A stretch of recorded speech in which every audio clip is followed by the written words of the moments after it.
let me just say that today's conversation is not merely technical.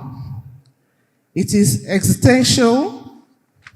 It is about how we will live, how we will move, build, and coexist in the Southeast in the next 25 years or more.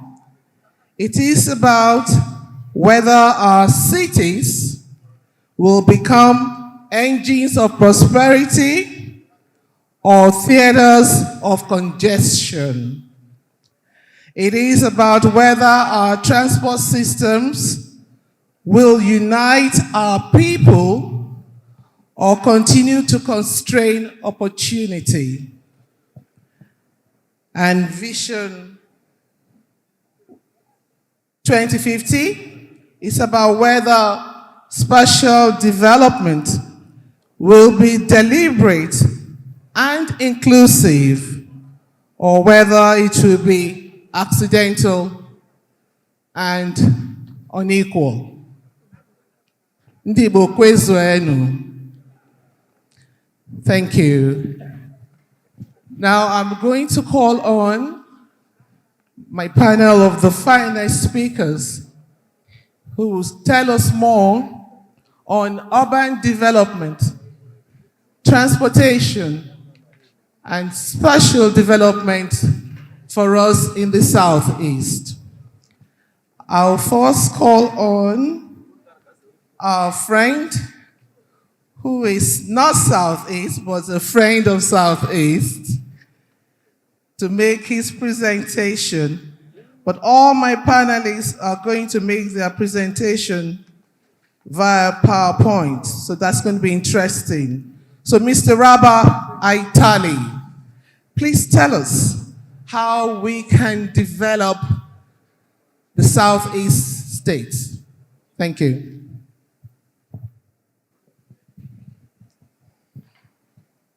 Good afternoon, everyone. Do we have the presentation?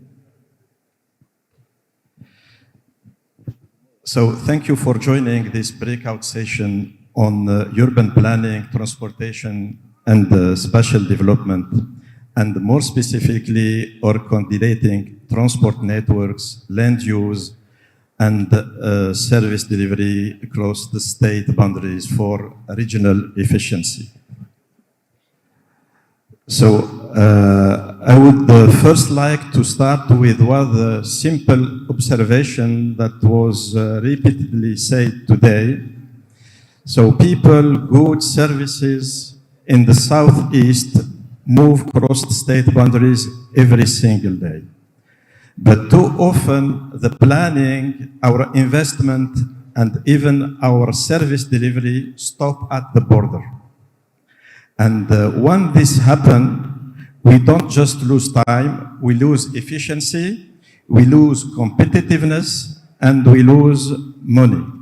And we make daily life harder to the citizens who are simply trying to move, work, trade, or access basic needs.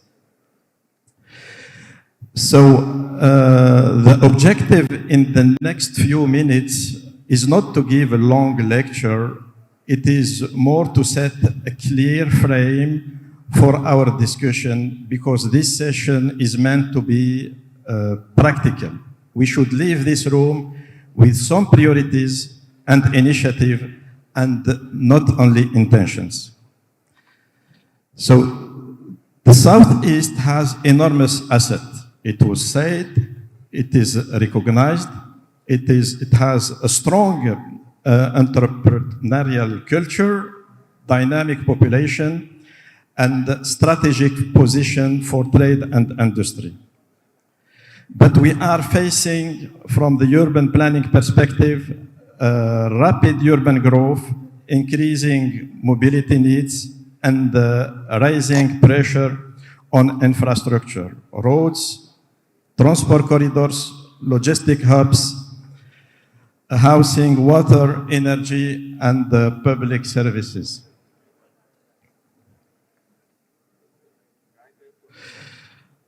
So And if we manage this growth in a fragmented way, state by state or project by project, then we will keep paying the high price.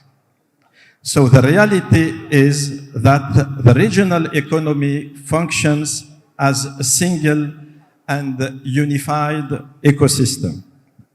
So the infrastructure that supports that economy must also be planned and delivered cohesively. That meant moving away from isolated assets towards a regional network performance, how well infrastructure corridors function, how the member centers work together, how smoothly logistics flow, how reliably people can commute, how efficiently land use supports economic activity, and how resilient services remain under climate stress. So from my perspective, the challenge is not lack of projects. We have projects. The challenge is that too often we treat infrastructure and urban development and as a standalone investment instead of components within a wider region. So the question for us is to know how do we move from state by state planning to region by region delivery. I therefore suggest three practical moves that can guide our discussion. The first move is the regional spatial framework, the where. We need to agree at regional level on the priority economic clusters, the structural infrastructure corridors, then the key growth nodes like cities, industrial clusters, logistic hubs, and the transportation nodes, and the land use rule that protect these corridors to support the growth. The second move is the corridor-based mobility and logistics, how we move. Our biggest gain will be when we treat mobility as a coherent network, not scattered projects, whether they be for motorized vehicle, rail network, or active travel systems. So we should prioritize small number of high impact corridors and rehabilitate and manage them as complete systems. A corridor succeeds only if it performs from the origin to destinations across the state boundaries. So the third move is the coordinated service delivery and metropolitan governance, the how we run the city. Your urban growth is not only a transport issue, it concerns service delivery, water, drainage, energy, waste, schools, health, and public safety. And services often fail when governance is too fragmented, especially in a metropolitan area where the functional city spreads across the administrative lines.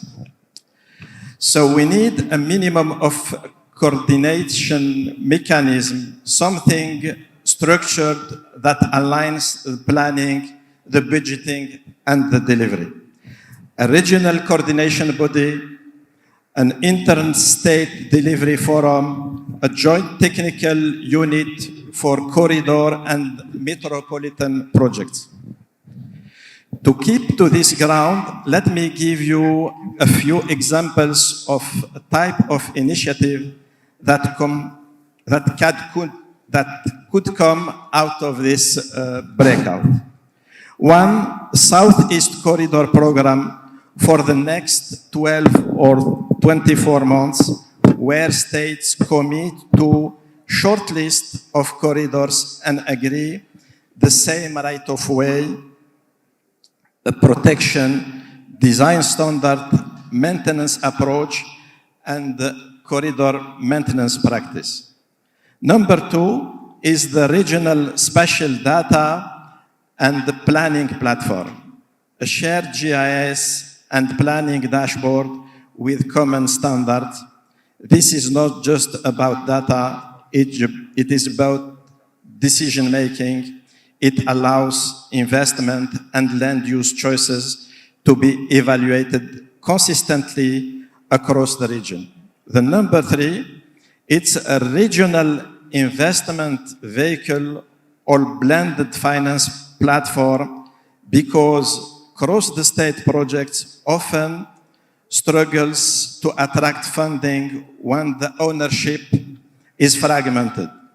A regional platform can pool commitments, clarity governance, and crowd in private sector development finance and diaspora investment.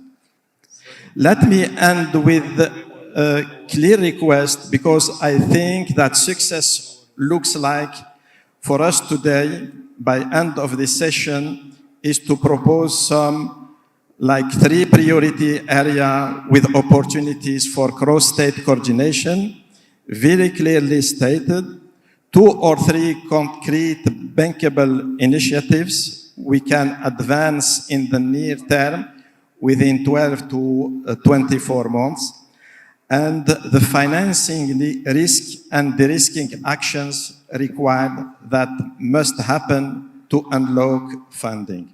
And finally, clarity on roles, who leads, who supports, and what coordination mechanism is realistic. If I can achieve those 4 things, then breakout will have real value and the discussion will be very fruitful. So I will stop here and wish a good deliberation for the rest of the colleagues. Thank you.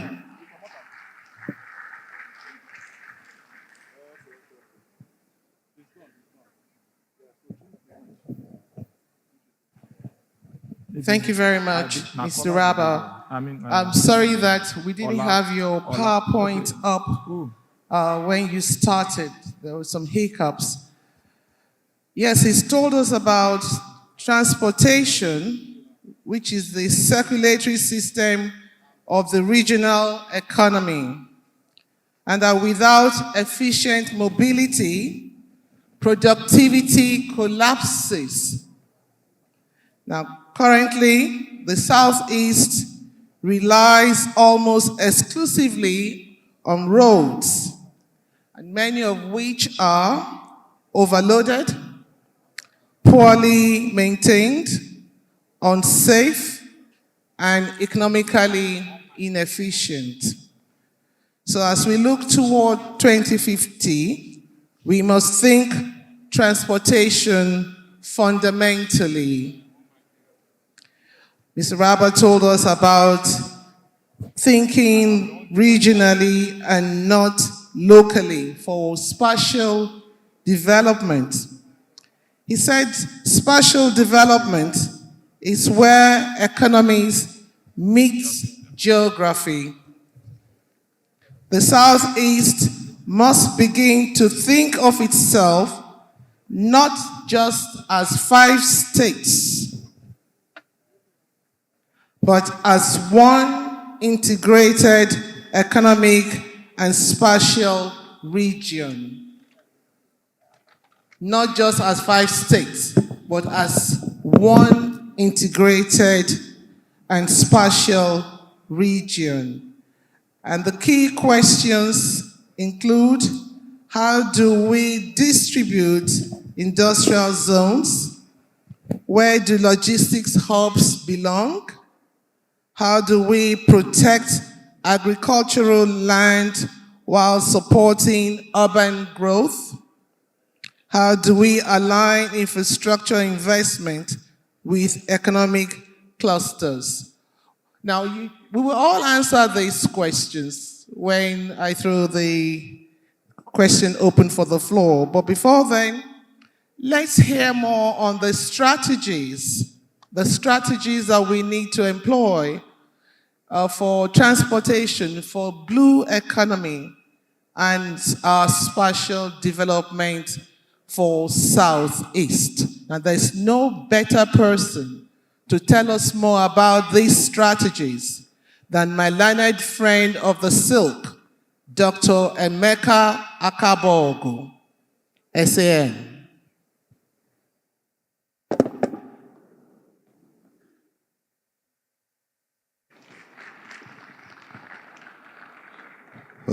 Thank you very much, Leonard Brother Silk, Jean Chiazo, and Nishere SAN. First of all, I'd like to say a big thank you to the SEDC for this opportunity and to appreciate the significance of today's occasion. I'll stand on all protocols. We have 10 minutes, so please could my slides go up now? Thank you. Kunle. Could I have my slides up now, please? Now, the topic I've been assigned to speak on is the blue economy and regional connectivity, expanding transportation pathways for the Southeast. That's the topic I've been assigned with. And next slide, please. So first of all, before I proceed into the core of this subject, I noted a statement or an assertion made by Professor Ikechukwu earlier in the day. I don't know if he's still around, but it suggested that the Southeast need not focus on the Onitsha port and probably by extension the challenges around the river transportation.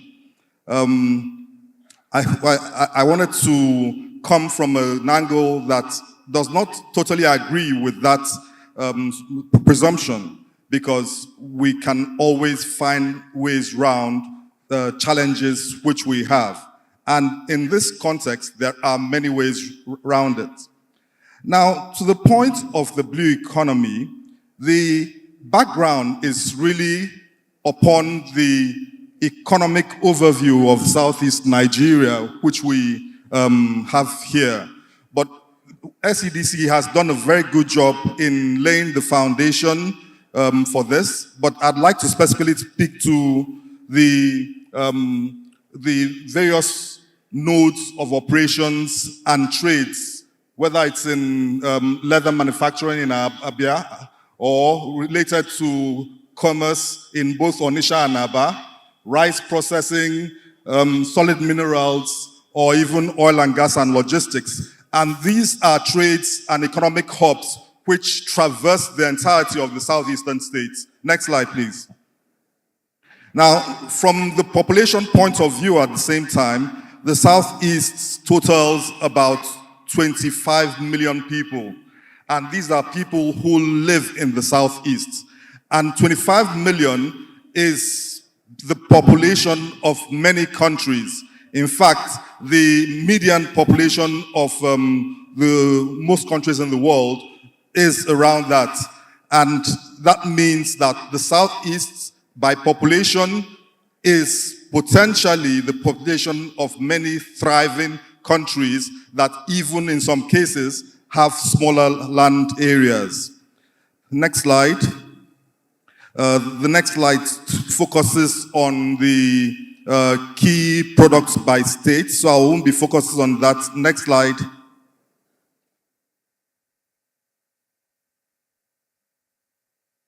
Now, very important, I'll focus on this very quickly because the key cities of the Southeast, which are involved in commerce, solid minerals, and the like, need to be networked within a framework that visualizes the potential use of the riverways and waterways that we have, in addition to ports and the rail networks which we are thinking of. So you have a multimodal system of transport that ensures that produce or minerals or exports which are deriving from the southeast can network their way logistically, seamlessly, as they go out of the country. Next slide. The next one. Now, what is the blue economy? Now, the blue economy is regarded globally as an important frontier for trade and commerce. But broadly, the concept of the blue economy refers to the sustainable use of ocean and water resources for economic growth, job creation, and environmental preservation while protecting the marine environment. So the question is, what are the economic activities that need to be harnessed and sustainably channeled through the blue economy that we have in the Southeast? What are those strategic areas of the Southeast economic activity that can intersect with the blue economy? Next slide. So the first one, if you look at the slide, we have in Abia, in the Southeast, Abia and Imo states are officially part of the Niger Delta region and officially oil-producing states to a great degree. We have the river access. From a river access point of view, we have hydrological studies confirming the interconnectedness of at least 4 of the 5 states of the Southeast, potentially to the Atlantic Ocean. Aba is a commercial hub that we already appreciate, and we already talked about the oil and gas activities which proceed within the oil and gas zones in Abia with more than 100+ oil wells. And then, of course, from a water tourism, marine tourism point of view, we have very fascinating waterfronts and beach lines that could rival what you have as the best across the globe in places like Azumini. So we do have a significant strategic position as far as the blue economy is concerned with its intersection with economic activity. Next slide. Let's go further to the next. Yes. Now, these slides essentially show the hydrographic map of the Southeast, coming all the way from the Onitsha River port, traversing different states and different zones which could be interconnected by rail and road to the waterways all the way down to the Atlantic. Next slide. The next slide essentially showcases key river bodies that are of cultural and touristic significance, including Zumini Blue River, Omambala in Anambra State from an aquaculture point of view, Nike Lake, again from the marine point of view, and the like. Next slide. You see, of course, the Oguta Lake and the rest. Next slide. Next slide. Now, the essence of the blue economy is just to ensure that the potentials and the opportunities which you have inherent in the water bodies are optimally utilized to the extent that it is not limited to transportation, water transportation. From the point of view of immediate economic imperatives, water transportation is important and is fully taken care of. But beyond water transportation, you want a Southeast economy that is thriving on the strength of the incentives that attract people within this zone. So we have coastal potentials for coastal resorts, water recreation, and of course, residential developments and real estate beyond what we've already mentioned. And at the time of execution, these will be broken down, and none of these can really be we can't go into any detail within the 10 minutes that we have, but we'll be able to break that down to come down to the specifics of how each of these potential segments can be converted to intersect broadly with the wider economy of the Southeast. Let's talk about a strategy. Next slide. The next one. The next one. The next one. Yes. Now, in talking about this, we need to define the targets that we were dealing with. And one important challenge is dredging, which we must account for.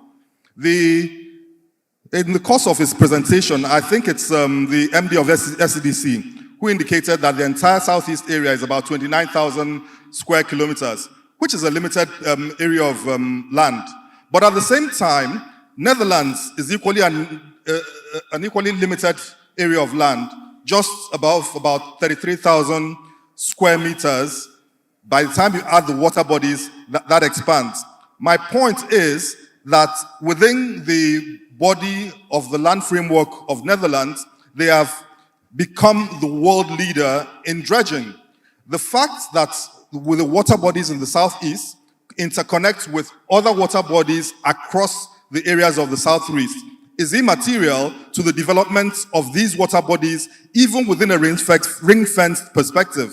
And this is one of the things that we think we need to begin to explore very, very seriously. Now, again, I want to make it quite clear that there's a myth. Let's go to the next slide. The next one, before I come back to this.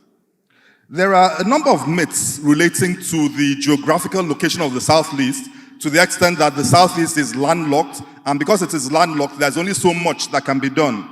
But the reality, in many instances, is different. For instance, it's said that the Southeast is completely landlocked. It's not. So far as there is a channel that eventually leads to the Atlantic Ocean, it's not landlocked. And we have seen through the Rashi River that there is a channel that goes all the way out, even looking at the hydrographic map I showed earlier, to the Atlantic. That needs to be fully explored. This applies, for instance, to a country like Luxembourg. It's a completely landlocked country in Europe, but yet it has an active blue economy, optimizing those aspects that it has advantage in, including shipbuilding and development of maritime clusters. Now, the Southeast is not as landlocked as Luxembourg, but then it has windows to the Atlantic Ocean and has traditional areas of operation that already conduce to the marine economy and shipbuilding, including the age-old and traditional blacksmith industries, which we could start looking more into fully developing for the purposes of steel development and ultimately shipbuilding, and quite a lot. But in closing, let me go back one slide. Just go back one slide, please. Now, what do we need to do? We need to, as a region, do the research. The research is what gives us the numbers that we need. But I think that all the southeastern states, for starters, need to have a unit in a ministry that is focused on developing the blue economy of the particular state. And from a regional perspective, that should be equally prioritized.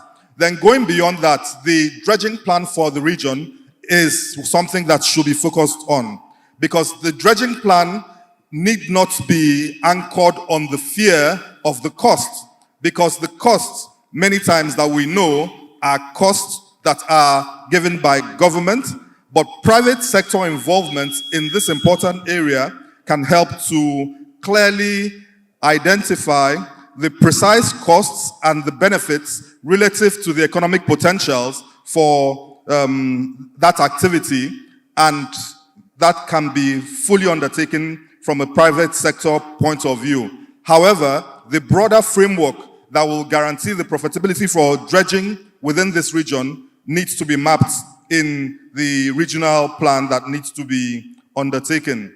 Then, of course, nobody underestimates the issue of security and the importance of that continuing discussion to ensure that the entire southeastern states are secure enough to ensure the investments which are needed. Finally, it's very important that a multimodal plan that integrate the existing road networks and proposed rail networks are all within the plan to ensure that we optimize the potentials of the Southeast economy.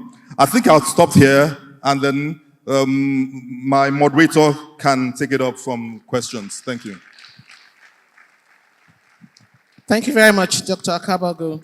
Now, let's set the context and appreciate why this session matters. By 2050, Nigeria's population is projected to exceed 400 million. I mean, presently, we are 200 million plus. So by 2050, it's projected that our population will exceed 400 million. And the Southeast will be overwhelmingly urban. The Southeast will be overwhelmingly urban. Cities like Onitsha, Aba, Owerri, Awka, Abakaliki, Nsukka, Nnewi, Umuahia, and Enugu will expand rapidly, both in population and spatial footprint. I'm beginning to sound like a prophetess. The critical question before us is this, and that is, will this growth be planned, or will it overwhelm us? Chukwuamakwe. The next question is urban planning, transportation, and spatial development are not separate conversations. They are not separate conversations. They are deeply interconnected systems. Hence, we are discussing them holistically as one. Urban planning determines how land is used. Transportation determines how people accept or access opportunity, while spatial development determines how growth is distributed across geography. If one fails, all suffer. Now, Dr. Akabogu had referred us to the need for multimodalism. We must have various modes of transportation. We shouldn't dwell on the road network alone. It will overwhelm us. And he has emphatically mentioned the water system, which is the blue economy, which means that we can take benefit from the ocean resources while sustaining the oceans, aquaculture, the fish farming, and many more. But we sustain the oceans. So that's all about the blue economy. And he's giving us the strategies that we need to employ to ensuring that the Southeast take a benefit of that which the good Lord has endowed us with. We are not like the Netherlands. We got water in the Southeast. We have land in the Southeast. So let's take advantage of our natural resources and bring it to the benefit of our people. I must say here that Southeast needs to really look at the blue economy now, talking about shipbuilding, talking about cabotage, that is inland waterways, trading within our coasts by sea. Because not too long ago, the Nigerian government, under the auspices of the Ministry of Marine and Blue Economy, through the aegis of NIMASA, Nigerian Maritime Administration and Safety Agency, has commissioned the Cabotage Vessel Financing Fund. So there's a fund available for you and I if you can show that you have great interest and you have what it takes to participate in cabotage, which is local trade within our coastal waters.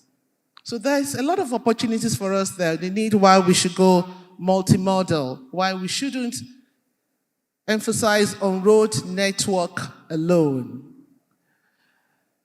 All right, now Chimi. Chimi is going to tell us how we will develop our urban states. Smart cities is all that this young man knows how to do. Our topic is about urban development, how we can develop the Southeast. Igbo kwenu.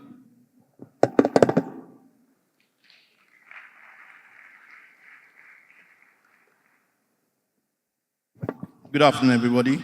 My name is Chimi Webile. I'm the business director for a company called MP Infrastructure. I have the privilege of being here to explain our journey in Awka Millennium City. So a lot of people here are telling what should happen in this Southeast. But I have the privilege of done something for the Southeast. My team and I have delivered the first smart city in southeastern Nigeria. And I'm not here to talk much, but I will show you in pictures and some text how we went through a journey of building the first smart city in southeastern Nigeria. Can I get my slides, please? So the presentation is building Southeast first smart city, Awka Millennium City. Next slide, please. Our company that built the first smart city is a company called MP Infrastructure. We are a full spectrum engineering, procurement, construction, and management company. We've been operating for the past 17 years, building infrastructure across Nigeria and across Africa. We specialize in telecommunications, construction, roads, power, water, real estate, and smart city development. So we play in the full spectrum of infrastructure, which is an area that Nigeria has a major deficit. And we don't just build structures, we engineer ecosystems. MPI is a developer and a promoter of AMC. Next slide, please. So how did we start to think of building a smart city in southeastern Nigeria? So in 2018, during Chief Obiadel's government in Anambra State, the former executive governor of Anambra State, there was a rallying call for Akulona, which is bring your wealth home to the southeast. And we at MPI responded to that call of Akulona and decided to make one of the most audacious investments in southeastern Nigeria. And at the time we started this project, it wasn't cool to invest in, you must be mad to invest in southeast Nigeria. There was insecurity, there was really no money to be made in southeast. So we thought, and everybody was building projects in Lagos and Abuja and Port Harcourt. And the only thing the average Southeasterner did was to build a big mansion in their village that they go home maybe once or twice a year and had really no economic value. But we thought we're going to change this narrative. And the narrative is this: if you don't build the Southeast, who's going to build it for you? Okay? Most of our brothers and sisters have built Lagos. Nearly 60% of the real estate in Lagos, in VI, and all over the place, is owned by Igbo people. They are the big investors. They're the ones that take risk and make those investments. If you go to Abuja, nearly 70-80% of real estate is owned by Southeasterners. Port Harcourt, the same thing. And other parts of Nigeria, Southeasterners have continuously built and developed those states. But our region has no real investment coming from the people that are building the rest of Nigeria. And we thought, no, we're going to change that narrative. We're going to invest in southeastern Nigeria. We're going to make our place as good as Lagos and Abuja. And then hopefully other people will join and we'll collectively build a new region with all the wheels and vessels. Now, When we rallied to that call, we met with the governor, Chief William Abano, then, and we told him that, look, this is what we want to do. He agreed. He said he has a strategic vision to build new cities in Anambra State. And we embarked on that journey with a public-private partnership with Anambra State government and MP infrastructure. Anambra State was represented by ANSEPA. That's when I met my good friend here, Mark Okoye. And we started the engagement to build this new state. The Anambra State government brought the land. They gave us 110 hectares of land in Oka. And then we brought the capacity to build a new city. And we were very audacious in what we were trying to do. Next step. Next slide, please.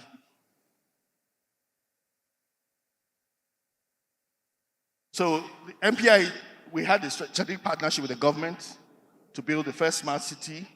And we planned it big. There was a lot of planning and design efforts to build this city. Next slide. Next slide, please. But what we didn't do, we didn't just jump in and start building the city. We spent over a year designing it. So, like my good friend Mohammed said, we're from Dar, we spent time designing the city, the look and feel of the city, the infrastructure, the roads, the water, the power, the fiber, the access control system. Everything was intentionally designed from scratch. We didn't leave anything to chance. We had international consultants, we had local consultants, we worked with other people that build cities around the world, and we got the best of people to come up with a master plan design. And the focus was to build the first smart city. And then, obviously the drainages, the roads, water. We also spent a lot of time zoning the place.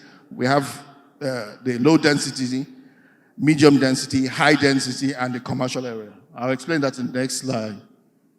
Next slide, please. Next slide.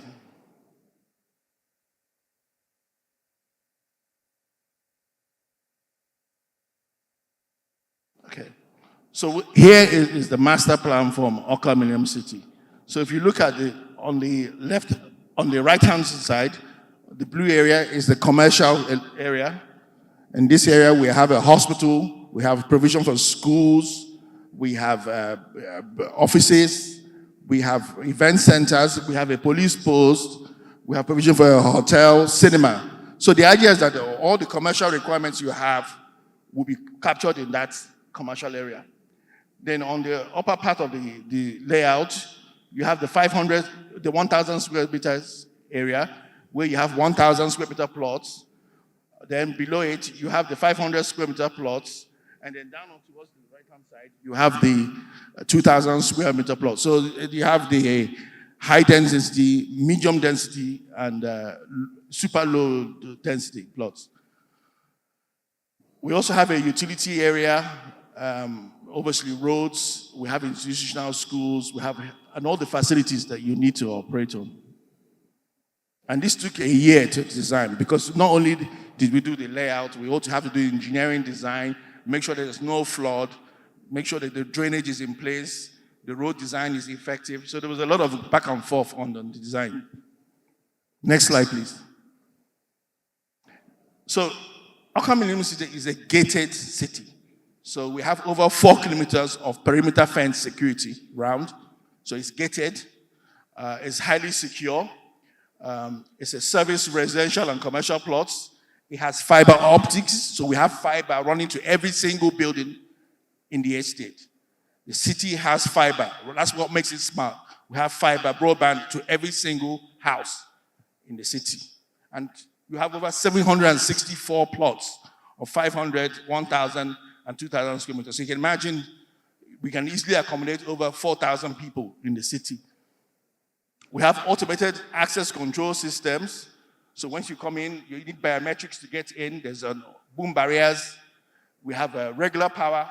We're lucky that we secured a dedicated line from TCN, a 38 kVA line that gives us 24 hours power and on average 23 hours every day just given for maintenance up and down. So we have regular power, we have regular water, we have municipal water infrastructure, we have quality roads, we have solar street lights, we have recreational parks, we have 24-hour CCTV, so you will see the CCTV around the whole building, the SCT, and we have a control room. So as people are coming and going, we can see. If there's any infraction on the perimeter sense, there will be an alarm, and we have an armed response team that responds. It's highly secure.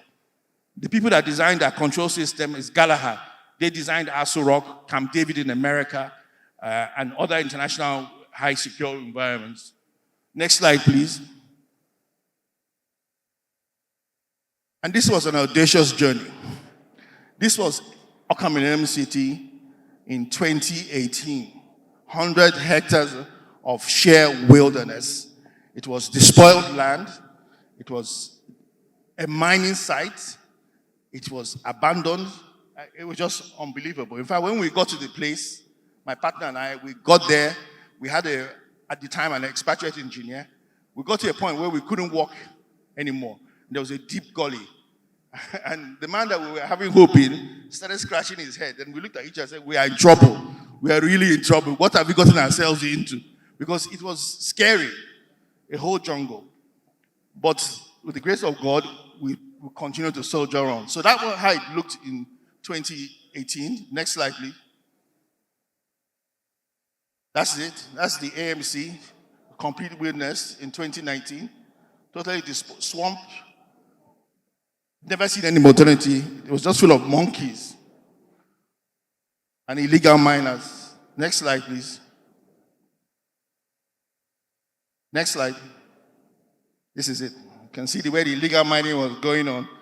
The whole Ajamili plaster sand was in Anambra State, was coming from here. And it was all illegal mining going on. That's what we met. So we had gullies that were like nearly 50 feet deep.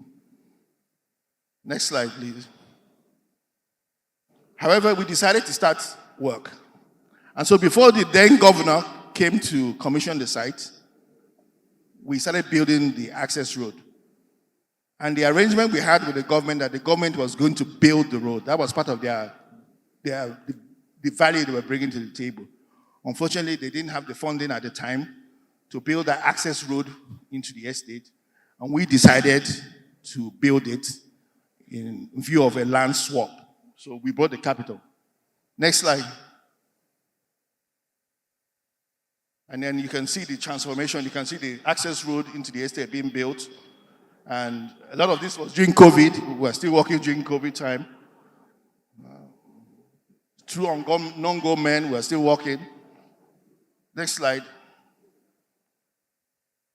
So you can see we're now building the road, the dual carriageway. This is 2021. Next slide.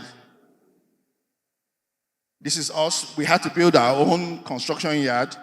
We had to produce our own interlocking stones. We had to produce our own drainages. And so you can see this is precast drainages that were being dropped on the site. And this was the road. This is what we call the second monument gate. And that was the main access into the estate. We were building it. This is a road that is nearly 2 kilometers, dual carriageway. So it's equivalent of Freedom. Those of you that live in Lagos, in Lekki, it's equivalent of Freedom Way. And we built this road in 3.5 months. And how did we do it? We're not Julius Berger. We're not RCC. We had acquired a construction company at that point, but we had shared determination that we're going to give Ndibo the first smart city. And we worked night and day. Some of our bulldozers were working 8 p.m. the night. They were working around the clock. And we were there in the trenches, working with them to make sure that this road was delivered. Because we knew we had to build the backbone of this road. And once we had made the main investment into this project, we were already selling the estate to people. And we wanted to make sure that whatever we promised our subscribers, we're going to deliver to them at any cost possible. So that's the journey. Next slide. As you can. Huh? Let me tell the story. That's the Monument Gate. Next slide. These are the roads. That's the Morning Gate in 2022. This is the AMC Boulevard into the estate. This is dual corridors coming from the old Enugu Onitsha Road into the estate, as you can see. All the estates, this is the whole layout of the place. Over 22 kilometers of internal roads and underground drainages, walkways. This is the estate now. Thank you very much. And I'll just show you some of the facilities, please. Madam, this is very important. This is my journey. This is the municipal water infrastructure we built. Over 2 million liters of water storage capacity. So everybody has water in their house. You don't need to build any borehole. And this is the future of new city building. When I was growing up, everybody had water. We didn't need to about boreholes. So this is a municipal water infrastructure to supply water to over 4,000 people. Okay? Next slide, please. This is the storage. We have irrigation storage. We have water treatment plants. Next slide. No, madam, I'm going to finish. This is what just give me time. No, it doesn't matter. This is what the people want to see. No, madam, this is what they want to see. Purification. I'm sorry, we're not talking the talk. We're walking the walk. And I want people to know it's possible. That's what this conference is about. It's not about speaking English. This is security. You can see boom barriers. It's a safe biometric access. CCTV control room. Power station. We built this power station. See it there. 24 hours power. In Oka, not Lagos, not Abuja. It's possible, madam. See it. Transformers. Next one. Solar street light. All working. This is how the city looks at night. This is not Europe. It's not Portugal. This is Oka. Not only infrastructure, we put green spaces. Look at it. Nice gardens, Central Park. We even have a giant tortoise and a peacock there. These are roads. We even built a community, Millennium Court, 21 luxury terraces. Mark Okoye advised us at that point in time. He said, Chimi, I know you guys are building big plots for high net worth individuals, blah, blah. Well, build these terraces. Younger people they want small footprints. They don't want to have any security guard. They just want to come in and have communal guards, communal security, communal everything. Built it, and he was right. I listened to him, and he was right. We sold this 21 luxury apartments in less than 7 months. It was gone. And he came back and said, Chimi, I told you. So we rejigged our plans. Next slide. That's Millennium Court. People are living here. It's a full city now, functional. Next slide, please. And the good thing, it wasn't just an emotional investment. People that bought Oka Millennium City in 2018, 2019, they were paying 8 million naira for a 500 square meter plot. They were paying 16 million for a 1,000. Now, in those sold plots, 1,000 is going for over 130 million. A 500 square meter is going for close to 80 million as we speak now. So the guys have made like 10x of their money. So it wasn't just an emotional investment, it was also a good return on investment. Next slide. And these are some of the houses coming up, already built in the Oka Millennium City. And I just round up to say that this was all possible because there was government policy. There was a determined government to build new cities, and they gave us the support, and they gave us the encouragement, and they made sure they had an Anambra Investment Protection Agency that made sure that investment was coming to the state, and they protected your investment. I dealt with people like Mark, Jide, the former CEO there before Mark, and these were like, I was like dealing with KPMG, Morgan Stanley bankers. They were public servants. I couldn't even believe they were public servants. They were engaging me, negotiating, and trying to get the best for Anambra State. At the same time, make sure that we also are encouraged. They gave us tax waivers. They gave us incentive. The governor was exceptionally very supportive. And everybody now owns Oka Millennium City. It's not about MPI or the subscriber. Everybody owns it. They love it. Okay? And it is the first time that you have seen a public-private partnership work. And one of the things I advise people, I know people are very worried about government, but when you have the right leadership and the right people in government, and you have serious, genuine private sector people, the marriage is magic. Because you do not understand the power, sovereign power is awesome. And if you're a serious businessman and you're working with serious leaders in public service, it's just a marriage in place. And that's what happened to us with Anambra State. And I give my thanks to Chief Willie Obiano, and I also give my thanks to the current governor, His Excellency, Professor Soludo, who has supported us endlessly. We're working with him on a lot of new cities, Oka 2.0, Oka 2.0 plus plus, and the new Niger City. Next slide, please. Last slide. Keep going. Keep going. Now, on the back of this success, MPI is emboldened to announce the next big thing in the Southeast. It's called the new Niger City. We're working with Anambra State to build a new commercial city. It's parallel to on the River Niger, parallel to Onitsha. It's the new Niger City. It's 4,600 hectares of land acquired. Out of that, 2,600 will be used, of hectares of land will be used, and this is 10 times the size of Victoria Island. You understand? 10 times the size of VI in Lagos. It's being built in Anambra State. We're going to have a new market area of international standard. We're going to have warehouse logistics. There'll be residential areas.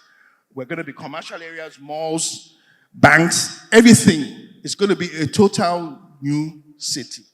And this is the future of the Southeast. And why I told the Silk that I wanted to explain my journey, because I'm emotional about it. And a lot of people are coming here and talking hypothetical about the East, Southeast, but we are doing. And we need more people from the Southeast to do.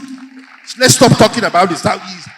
I know a lot of billionaires from the Southeast, in Lagos, they're having challenges there, in Abuja, everywhere. Let them bring 10% of their investment to the Southeast. And we'll turn here to Dubai and China. So please, my brothers, other investors, come. The more the merrier. We will change the Southeast in the next 5 years, not even 2050. Thank you. Thank you. Ndibo Diego. AMC Diego. Chimi Diego. Igbo Amaka. I mean, if I'm to give Chimi 2 hours, he'll go on, and you can see. You can see what the Southeast is made of. We have people with great skills, innovations. We have the numbers, we have the skills, we have the beautiful weather, we have the water, we have what it takes. So what's the problem? So as Chimi, thank you very much, Chimi, as they're developing the Southeast for us, building smart cities, making Southeast look like UAE, Dubai. Yes, it will happen. I'm told that the Millennium City in Oka is sold out, and Chimi is planning an extension. Indeed, I'll be seeing you after this vision. Now, thank you very much, Chimi. But the Southeast urban reality, we must face the honest diagnosis. To chart a credible vision 2050, we must first be honest about our present realities. We must be honest about our present realities. And what are these? Across the Southeast, we observe rapid, largely unplanned urban expansion, but thank goodness AMC is charting the way, following the plans. And thank God for His Excellency and other excellencies, His Excellency Soludo that I call Solution, giving us the solution. Weak enforcement of master plans and zoning regulations, overdependence on road transport with limited alternative, severe traffic congestion, limited metropolitan coordination across state boundaries, inadequate infrastructure, finance and maintenance. I won't go on because AMC is telling me, or they've told us that they are changing the narratives, and we thank God for that. So urban planning from reactive to strategic, Chimi has told us that is now strategic because they are developing smart cities in the Southeast. And finally, from Chimi, he told us about urban planning from statutory compliance to economic strategy. The key technical and political issues include outdated planning data, and that's because before now, most states in the Southeast possess master plans, regional plans, and structure plans. But the problem is not the absence of plans. It is weak implementation. That's the problem. Outdated assumption and limited political ownership. So we have these problems: fragmented land governance, weak development control, and outdated planning data. Thank God for AMC. These problems will become things of the past. Distinguished ladies and gentlemen, this session, you agree with me, has been very enlightening. I'd like to thank my great panelists for their PowerPoint presentations, for taking out time to bring this together for us to appreciate that the Vision 2050 for the Southeast is going to be possible, is a reality, is not just a vision, it's going to be something that history will hold us and appreciate all of us for making that vision a truism. At this point, I'm going to now ask the floor, the audience, to answer my questions by participating in 20 minutes. Let's hear your views. Let's together chart a shared path to sustainable prosperity for Southeast. So, from there, let's take it from the first row. Anyone from there? Yes, please, the gentleman in glasses. Please, ushers, can you please give him the microphone? Can you be upstanding, sir, so they can see you? The gentleman in dark glasses. I see you, yes. Please give him the microphone. Ushers. Please tell us your name.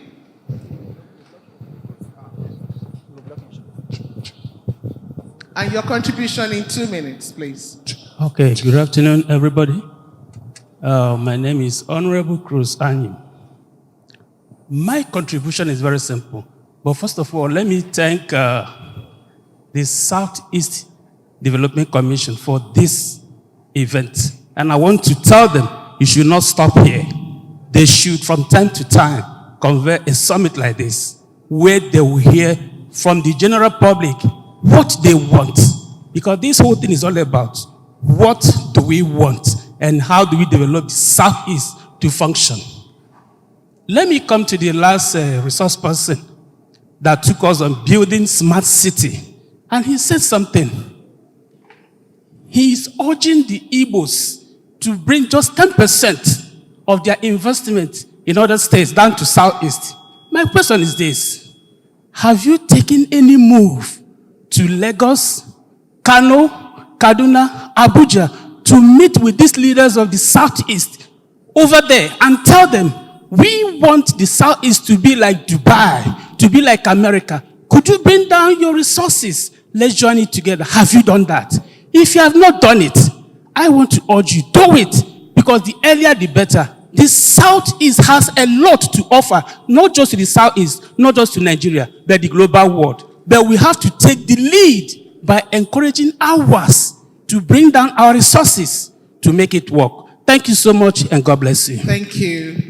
Next row. Yes, the gentleman with the Imo State cap. Please be upstanding.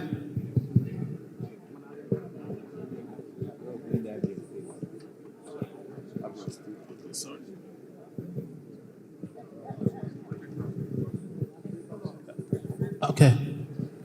Your name, please. Good afternoon, everybody. My name is Obigwe Chukwuebuka Nwadike, and as you rightly said, I'm from Imo State, Okiwe precisely.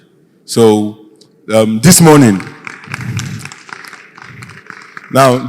while I was coming for this program, I was passing through through Ihube, then down to Loba, and I saw the cashew by the road. You look to your left and you look to your right, you see cashews. And then you look into the large expanse of land, you see palm trees. And from what I was told by my people, that those cashew nuts didn't just come up there. Someone planted them. So I'm driving at, we need to plant in the Southeast. When was the last time we planted? Now, the Southeast cannot develop when there is no action. We cannot always wait for the government. We should start planting. We should start planting trees. They are economic trees that would help rejig the rural economy. And once the rural economy is strong, we'll have middle class in our rural villages. It will reduce urban migration. And once urban centers are decongested, crimes are localized. So this is one of my contributions. Thank you very much. Thank you very much. Thank you very much. You are in chair. Here, please. No, hello. Ladies. Hello. This is about inclusivity. I want a lady, please. Where are the ladies? Yes, please. Hello. Hello. The lady over there. Thank you. With her badge. Thank you. Hello, my name is Chibike Kalisu. No, please, a lady. You're not a lady? Mr. Chibike Biko. The lady there. Thank you. You're a gentleman, Chibike. I want the lady. It's inclusivity. Yeah. This is about Southeast. Men, women, children, boys and girls. Thank you so much, Ma. I really appreciate. I want to say a very big thank you to SCDC for conveying this summit. My name is Precious Henry, a nurse by profession and of course the Executive Director for Diverse Health Initiative. I'm a woman with disability. I'm visually impaired. On Friday, I got a call from a friend who is visually impaired. She works for one of the airlines here in Enugu, and she couldn't go to work. In fact, she was threatening committing suicide. Reasons: the roads were practically inaccessible. I was supposed to come in here with a friend who is on a wheelchair, but he can't access coming into this conference. While we are talking about developing a new Southeast that is friendly, our urban cities, let us also chart a path that will make our environment, our road network accessible. Just as what we see in the Western world. Of course, comfortably you can go around the cities in UK without somebody holding you. Just with my smart cane or white cane, I could navigate around. But it's not here. So many of us who are persons with disability are right indoors. They can't go to their normal day life. They can't go to their workplaces. Most of them can't even use the public transportation mechanism because it is not accessible. The policies are there. The laws are there. But as we chart a new path for 2050 for Southeast, can we put it from policy to practice? From paper to something visible we can do? Thank you so much. Thank you very much. I'm so happy that I called you. And this is the reason why, even in our multimodal, let us remember our sisters and brothers who are disabled and ensure that the mode of transportation is affordable. Because without our people, then there is no vision. Yes? All right. Yeah, my name is Chibike Kalistus Paul from Enugu State Investment Development Authority. Where are you speaking from? Here. Oh, sorry. Okay, good. Okay. All right. My question goes to MPI.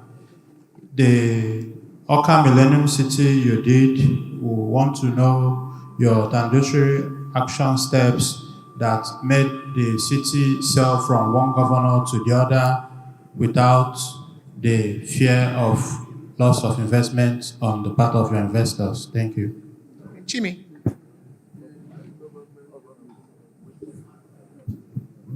Thank you very much. I think that was one of the uniqueness of Anambra State. I'm not from Anambra, my partner is.